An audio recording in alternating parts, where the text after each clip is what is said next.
ಬೀದರ್ನ ದರೋಡೆ ಪ್ರಕರಣಕ್ಕೆ ಸಂಬಂಧಪಟ್ಟ ಹಾಗೆ ಒಂದು ದಿನ ಕಳೆದರೂ ಕೂಡ ಆರೋಪಿಗಳು ಪತ್ತೆಯಾಗಿಲ್ಲ. ಪ್ರಕರಣ ಸಂಬಂಧ ಎಡಿಜಿಪಿ ಹರಿಶೇಖರನ್ ಹೇಳಿಕೆಯನ್ನ ಕೊಟ್ಟಿದ್ದಾರೆ.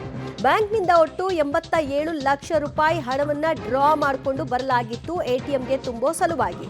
ಈ ಸಂದರ್ಭದಲ್ಲಿ ದರೋಡೆಕೋರರು 83 ಲಕ್ಷ ರೂಪಾಯಿಯನ್ನ ಕದ್ದೊಯ್ದಿದ್ದಾರೆ.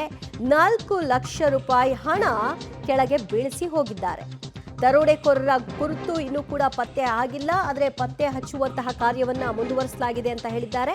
ದರೋಡೆಕೋರರ ಪತ್ತೆಗೆ 8 ತಂಡಗಳ ರಚನೆ ಕೂಡ ಮಾಡಲಾಗಿದ್ದು ಮಹಾರಾಷ್ಟ್ರ, ತೆಲಂಗಾಣದಲ್ಲಿ ಆರೋಪಿಗಳಿಗಾಗಿ ಶೋಧ ಕಾರ್ಯವನ್ನ ಮುಂದುವರಿಸಿದ್ದಾರೆ. ಬೀದರ್ನಲ್ಲಿ ಅಪರಾಧ ವಿಭಾಗದ ಎಡಿಜಿಪಿ ಹರಿಶೇಖರನ್ ಈ ಕುರಿತಾಗಿ ಮಾಹಿತಿ ಹಂಚಿಕೊಂಡಿದ್ದಾರೆ.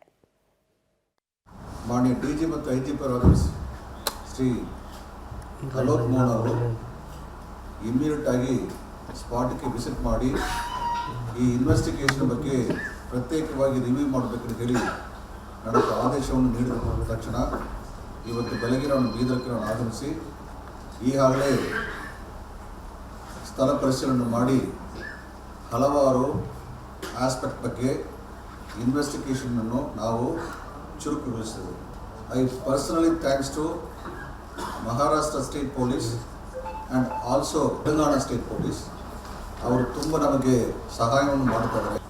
ಈ ಇನ್ಸಿಡೆಂಟಲ್ಲಿ ಯಾರು ಇನ್ವಾಲ್ವ್ ಆಗಿದ್ದಾರೋ ಅವರನ್ನು ನಾವು ಐಡೆಂಟಿಫಿಕೇಷನ್ ಮಾಡಿದೆವು ಎಂಬ ಒಂದು ಸುದ್ದಿಯನ್ನು ಭಾಳ ತುಂಬ ಸಂತೋಷದಿಂದ ತಮಗೆ ಕೂಡ ನಾನು ಬಯಸ್ತೇನೆ.